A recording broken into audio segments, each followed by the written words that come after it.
Welcome to a special episode of the Global Dispatches podcast. I'm your host, Mark Leon Goldberg, editor of UN Dispatch, and each day this week we are bringing you live coverage from the 76th United Nations General Assembly.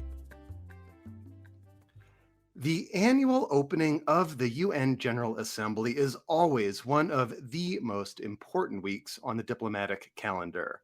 And this year, the podcast has partnered with the United Nations Foundation to provide listeners with daily news and expert analysis to give you the context you need to understand what is driving the diplomatic agenda at the United Nations during this key week.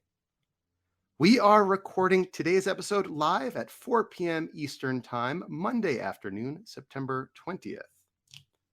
So the UN General Assembly this year will be a hybrid of in-person and virtual events.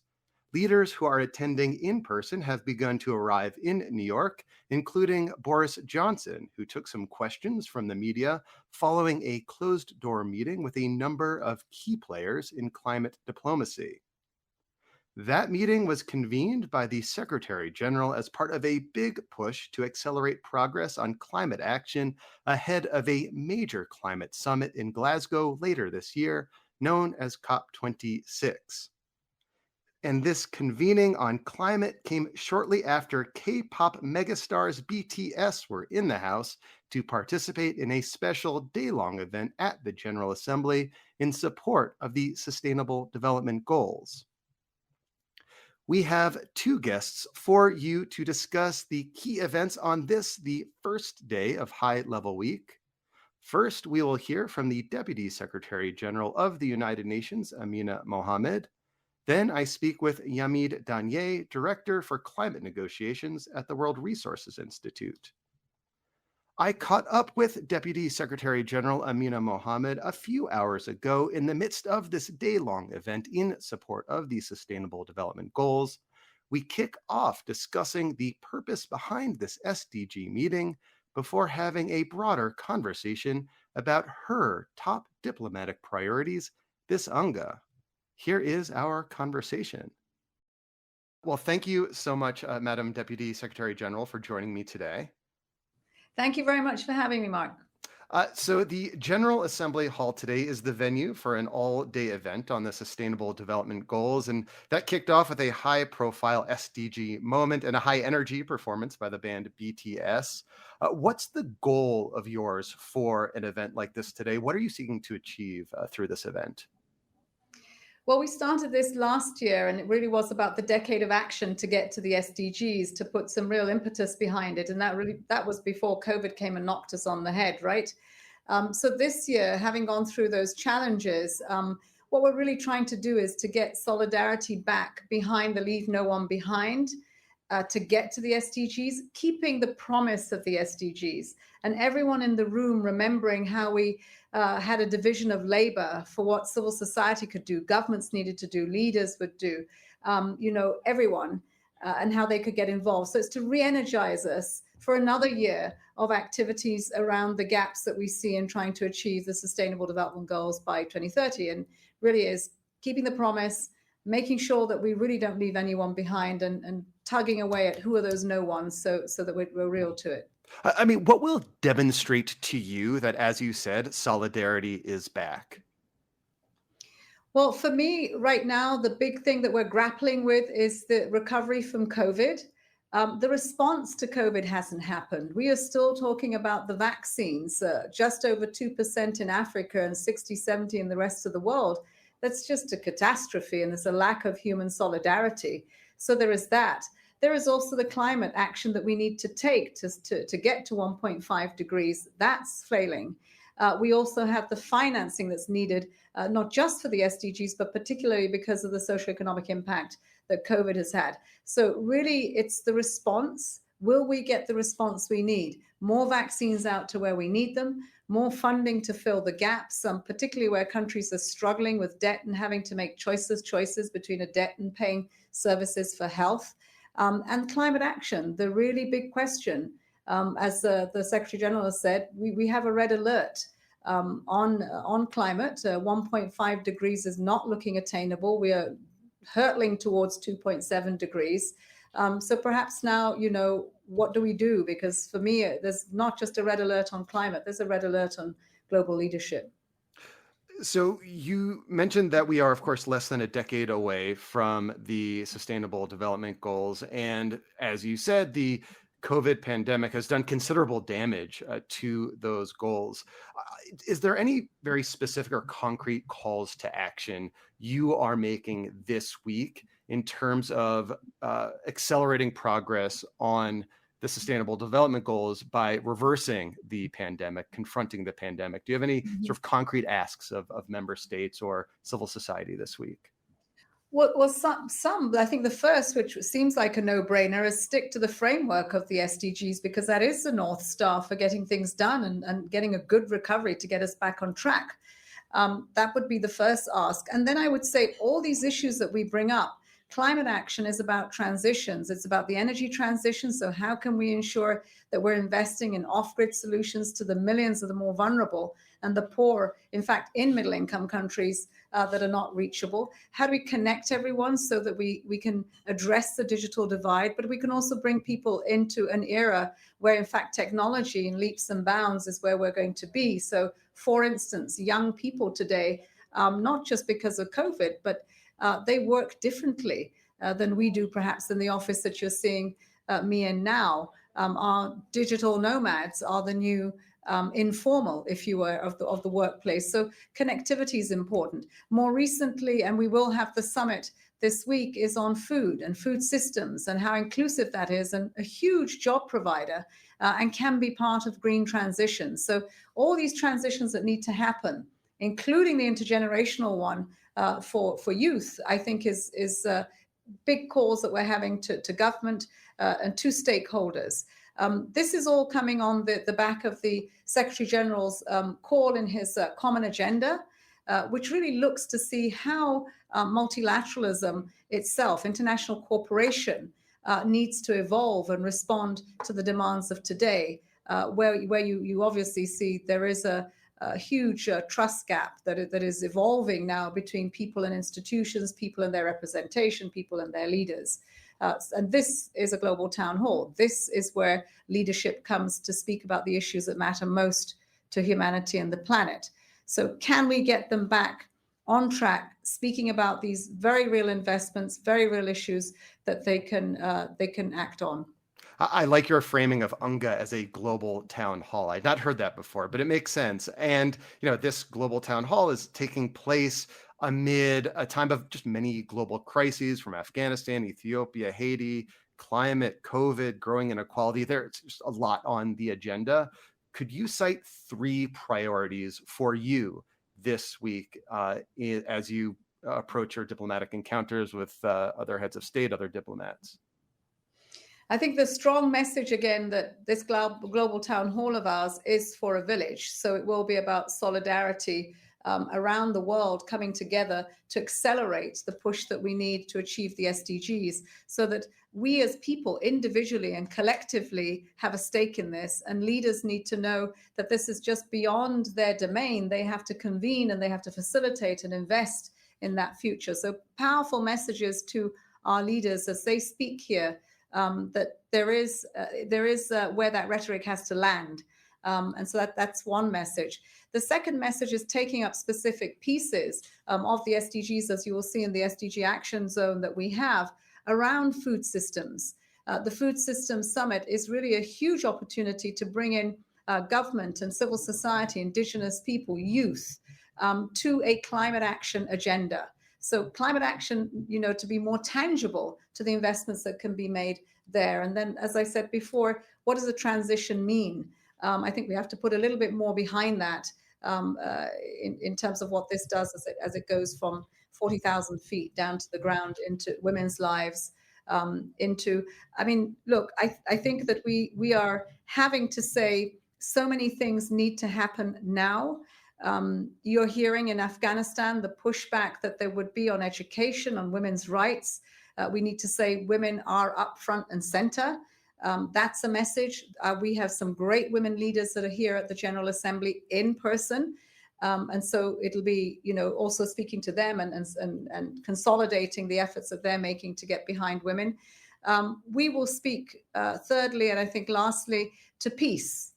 For me, the peace part of this conversation has to be one about prevention. We can come out and be more peaceful, but we need to sustain it. So we need to see peace in Afghanistan. We need to see peace in Somalia. We need to see peace in the home, where gender-based violence in countries like this went up 300%. We need to see peace sustained across some of the more protracted conflicts that we've had, be it Palestine or Syria, or as we've seen in many parts of Latin America, a different kind of conflict, a different kind of tension. So a message of peace that will resonate with each part and each member of the UN family.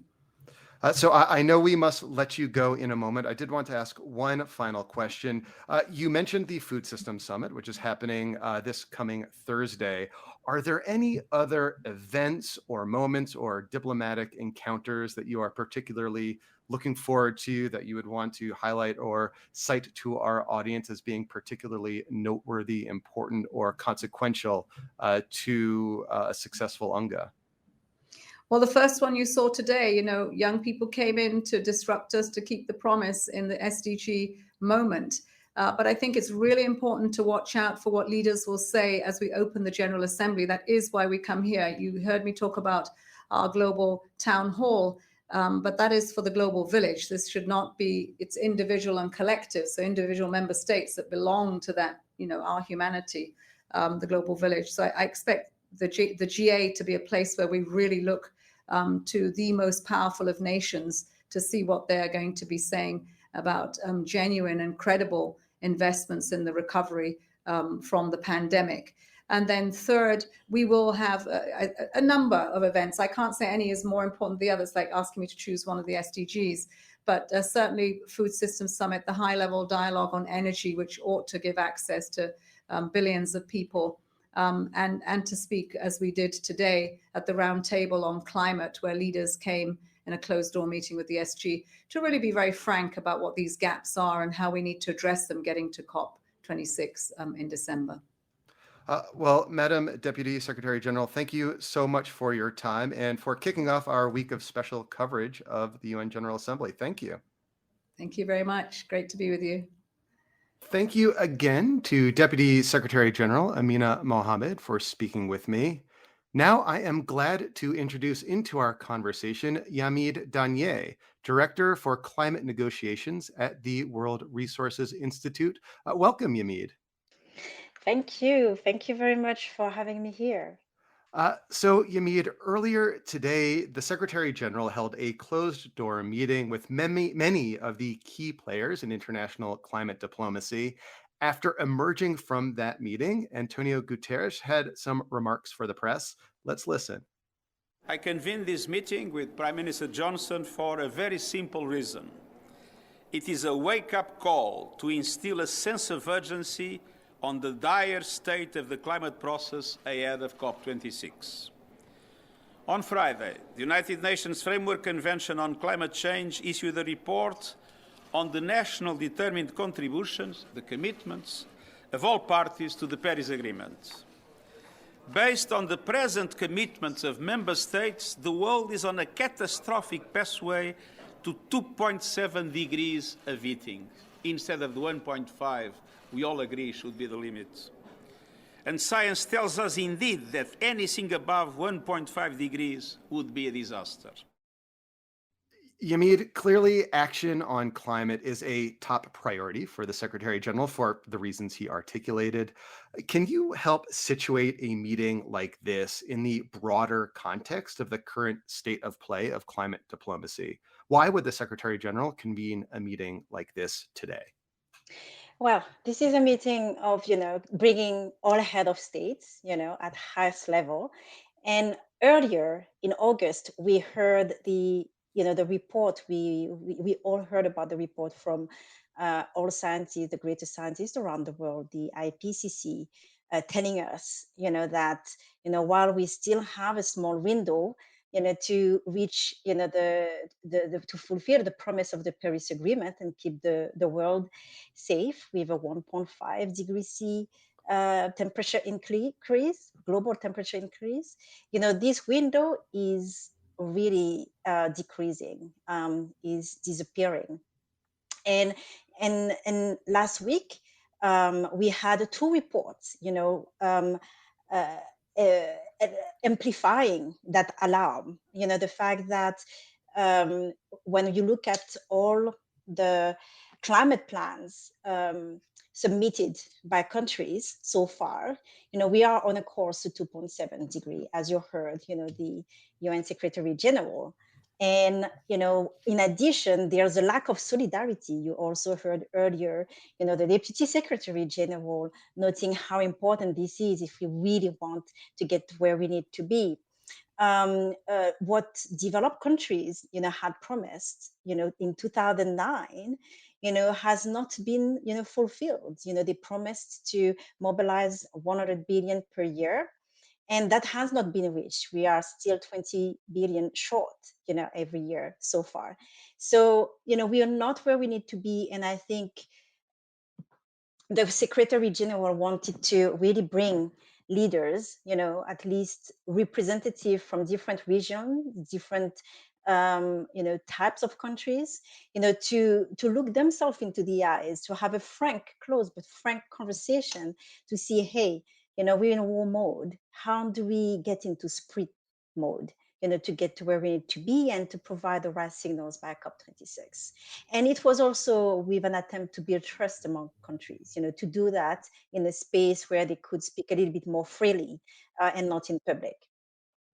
On that last point of building trust between countries, I mean, it seems we're at this unique moment where rhetorically, at least, most world leaders, maybe, I don't know, Bolsonaro from Brazil is an outlier, but most world leaders of major countries at this point are rhetorically, committed to doing something about climate change. Yet there is still this profound contention, as you just articulated, about like what needs to be done. You referenced just now mobilizing $100 billion a year in climate finance from developed countries to the developing world. That seems to be a key bone of contention. Can you, I guess, discuss where things stand on that point, and also articulate other areas of contention as we kind of are in the run up to COP26? Yes, no, thank you. This is an important question. I think, the first point of contention is on ambition.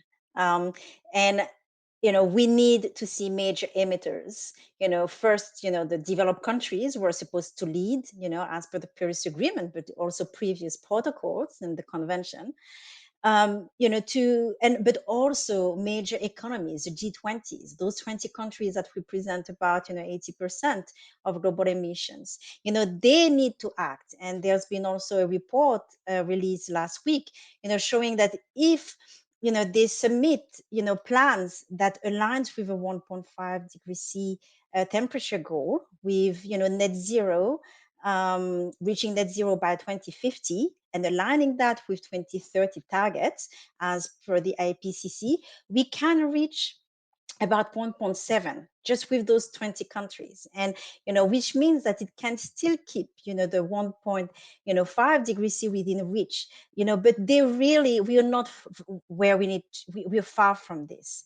So I think one of the major contention here is that you do have countries that are still very much lag behind, that have submitted NDCs that do not represent any enhancements, so, or even backsliding, as you said, with Brazil, Mexico, that have backslided, and some, developed countries were supposed to provide, to send more, to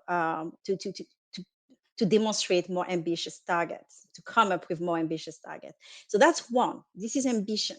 And we will need to see signals from now, hopefully even tomorrow, when all leaders are going to speak, until COP26. We need to see the gap, the ambition gap, getting closer. It's not going to be completely closed, we know that, but it needs to get to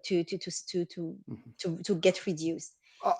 Oh, sorry, go And ahead. we Yeah. cannot do that. And we cannot do that without solidarity. We cannot do that without those, 100 billion is not even what is needs, to really power the transformation that Deputy Secretary General talked about, for a brighter future. What will you be looking towards during the leaders' speeches this week in terms of increasing that ambition that you just articulated? Like, what will signal to you that leaders are indeed taking this seriously, not just rhetorically? So we need to see whether some countries are going to come up with their NDCs, those that are outstanding, Which about hundreds of countries? countries. Any Um, particular one you're looking for? we still need to listen to have the NDCs from China, from India, from other major economies, and a few other middle income countries and small islands, vulnerable countries. So we still have about half of countries that still need to come up with some NDCs, but it's pledges there, their climate action plan, but also signals that they are not going to support coal anymore, that to power a fossil fuel economy. We also need to look at finance signals, pledges, to see whether they are going to to reduce, the 100 billion gap. We need to see whether there's going to be announcement to showcase solidarity with some countries in supporting some initiatives, that can be transformative. We need to also see, and I think that was also a point from the UN Secretary General, to see whether the gap at the moment, you have climate finance for adaptation that represent only 20% of the overall climate finance at a time when it is clear from the IPCC report we also need to adapt, and we're not very much resilient. It's not just developing countries, it's all of us. And we need to also increase the share of support to adaptation to make the world more resilient. And we hope, to see also signals and to over, toward the COP, to see, the whole community tackle losses and damage, because there are limits to adaptation, to also take this seriously and to demonstrate also solidarity there. And finally, something in the COP, just at the COP, not during this week, that we need to see is to make sure that the rules of the game on how we get there, are not undermining ambition. So it's, how the market, the rules to use, market mechanisms to be transparent and so on. That's going to be also important to make sure there's no greenwashing and all countries are held accountable. Well, thank you so much for speaking with me, Yamide. Climate will clearly be a thread throughout this week, and I am very glad that we're able to kick off in our first episode of this special series with an expert on climate diplomacy. Thank you very much for your time. Thank you. And if you want to know more, come on Thursday. There's going to be the launch of a call for action, to get a just and ambitious outcome at COP26. Well, Thank sign you. me up. Thank you. Thank you. Bye. So that concludes our episode today. Huge thank you to Yamide Dagnet and Amina Mohammed for participating in this special episode. We will be back tomorrow for day 2 of our special UNGA coverage, featuring Richard Gowan of the International Crisis Group and Anjali Dayal of Fordham University, who will discuss the key moments from the major speeches expected on Tuesday, including from Antonio Guterres, Joe Biden, Emmanuel Macron, and more. Follow or subscribe to the podcast to get this episode as soon as it is published tomorrow. See you then. Today's episode was produced in partnership with the United Nations Foundation. Special thanks to Rajesh Merchandani of the UN Foundation and to our production team, Julie Magliacci and Daniel Czerny of Revent. If you have a question for me, tips, or comments, please connect with me on Twitter at Mark L. Goldberg, or use the contact button on globaldispatchespodcast.com to send me an email. And do share this episode and let any friends or colleagues know about this special series throughout this week. I am very excited for what we have in store.